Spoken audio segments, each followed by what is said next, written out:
सगळ्यात अगोदर तुम्ही स्वतःला ओळखायला शिका. जेव्हा तुम्ही स्वतःला ओळखताल तेव्हा जग तुम्हाला ओळखेल. तुम्ही गरीब किंवा श्रीमंत असा, शिक्षित असा किंवा अशिक्षित असा, तुमचं रंग, वय, रूप कसंही असू द्या. ज्या दिवशी तुम्ही स्वतःला ओळखाल त्यानंतर जग तुम्हाला ओळखल्याशिवाय राहणार नाही. 9व्या वर्षी लता मंगेशकरांना कळलं आणि त्या भारतरत्न गानकोकिळा झाल्या. 10वी नापास झालेल्या सचिन तेंडुलकरला कळलं की त्याचा जन्म क्रिकेटसाठी झाला आहे. त्यामुळे 100 शतके ठोकून तो क्रिकेटचा देव झाला. 40व्या वर्षी लाकूडतोड्या अब्राहम लिंकनला कळले आणि ते 57व्या वर्षी राष्ट्रपती बनले. बस कंडक्टर असलेला शिवाजी गायकवाड फिल्म स्टार रजनीकांत झाला.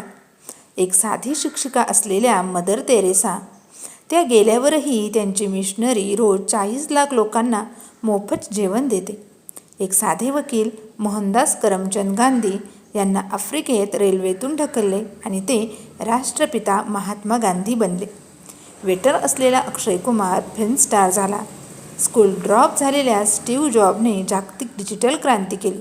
तर साधा चहा विकणारा मुलगा भारताचा 2दा पंतप्रधान झाला. यांनी प्रथम स्वतःला ओळखलं आणि स्वतःबरोबरच त्यांनी जगालाही बदलवलं. आपण खूप भाग्यवान आहोत, कारण परमेश्वराने आपल्याला सर्वात तीक्ष्ण बुद्धी व